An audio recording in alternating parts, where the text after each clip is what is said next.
Dan apabila Anda merasa hidup ini sudah sangat berat, ingat, masih ada sales Suzuki yang tetap kuat, tetap bertahan walaupun sudah sekarat, tapi dalam hati pasti sedikit mengumpat. Ini gimana cara jualnya, bangsa?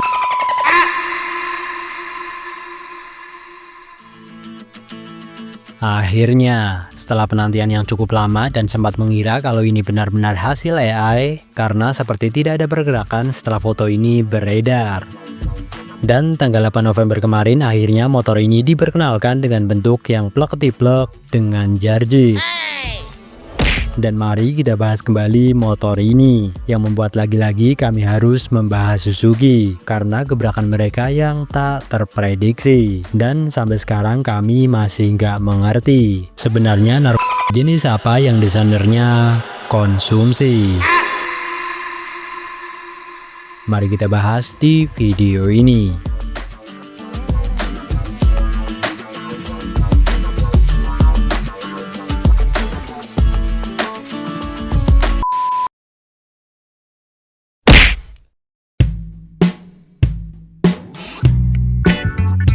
Setelah kontroversi spaceshotnya bocor beberapa waktu lalu, akhirnya terkuak bahwa foto tersebut memang benar merupakan wujud dari Satria baru. Iya, secara resmi Satria Jarjit ini sudah di-launching oleh Suzuki yang diberi nama Suzuki Satria Pro 2026. Generasi terbaru dari motor legendaris yang sudah bertahun-tahun menjadi tulang punggung penjualan Suzuki tanah air. Dan mungkin tahun ini Suzuki Motor Indonesia akan segera kehilangan tulang punggungnya.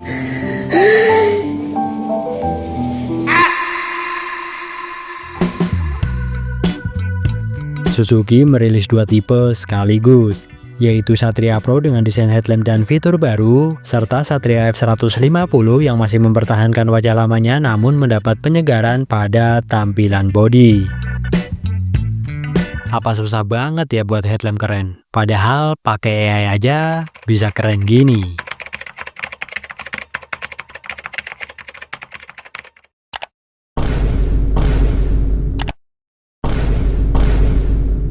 Yang pro apalagi, ini malah jadi dongo.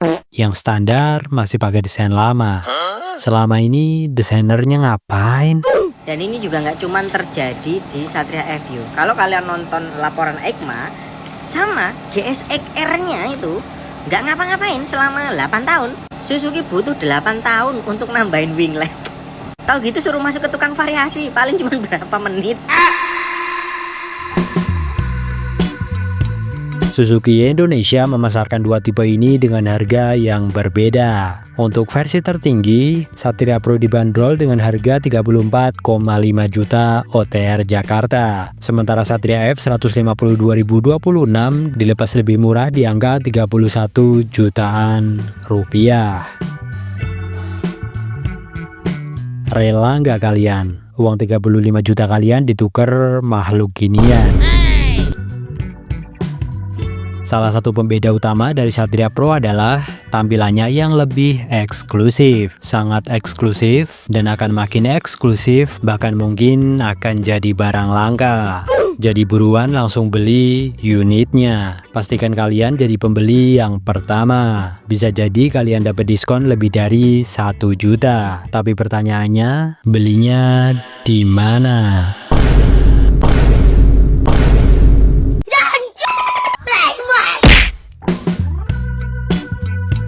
Motor ini hadir hanya dengan satu pilihan warna spesial, yakni perpaduan Candy Matte Bordeaux.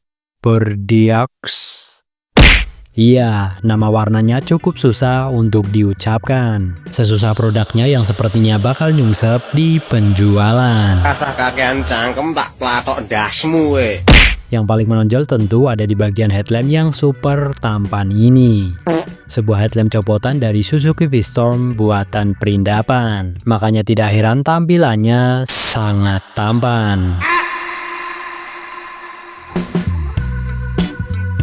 Selain tampil lebih maco, Satria Pro juga dibekali fitur-fitur modern yang tidak dimiliki oleh versi standar. Beberapa di antaranya antara lain Anti-Lock Braking System atau ABS, Suzuki Clutch Assist System atau SCAS yang kini dilengkapi dengan slipper clutch, berguna untuk mengurangi efek engine brake saat menurunkan gigi atau downshift, sehingga deselerasi terasa lebih halus. Selain itu ada USB charger, keyless system, serta Suzuki Ride Connect yang memungkinkan pengendara terhubung dengan smartphone untuk informasi notifikasi yang nggak penting-penting amat. Dengan tambahan beberapa fitur tersebut, wajar jika harga Satria Pro lebih tinggi. Namun nilai yang ditawarkan juga sebanding dengan peningkatan kenyamanan, keselamatan, dan ketampanan wajah Jarjitnya. Alamak najisnya. Sementara itu, Satria F150 versi 2026 tetap mempertahankan desain headlamp lama yang lebih ganteng, walaupun sudah cukup membosankan. Suzuki hanya memberikan penyegaran pada bodi depan, termasuk shot baru yang tampil lebih tajam, serta punuk kontanya yang sangat menggemaskan. Meskipun tidak sekaya versi Pro, Satria F150 juga tetap dibekali fitur andalan seperti SCAS dan Suzuki Easy Start System yang membuat sensasi startnya makin easy. Untuk bagian mesin, kedua model ini masih mengandalkan mesin yang sama, yakni 149cc, 1 silinder DHC 4 klep berpendingin cairan, yang sudah terkenal dengan performanya di segmen bebek sport. Tenaganya mencapai 13,5 kW atau sekitar 18 horsepower pada 10.000 rpm dengan torsi maksimum 13,8 Nm pada 8.000 rpm, menjadikannya salah satu motor dengan tenaga tertinggi di kelasnya. Perbedaan hanya terdapat pada bobot, di mana versi Pro sedikit lebih berat 3 kg. Harap maklum, hal ini karena headlamp tampannya serta jambul Jarjitnya.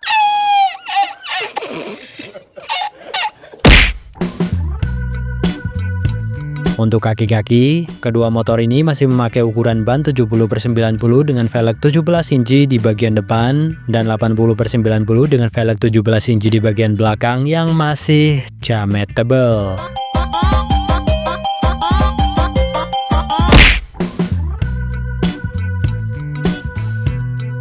Nah, gimana menurut kalian dengan tulang punggung Suzuki kali ini? Apakah ini akan membuat Suzuki kembali berjaya lagi? Atau lagi-lagi malah bikin salesnya darah tinggi? Dan apabila Anda merasa hidup ini sudah sangat berat, ingat, masih ada sales Suzuki yang tetap kuat, tetap bertahan walaupun sudah sekarat, tapi dalam hati pasti sedikit mengumpat. Ini gimana cara jualnya, bangsa?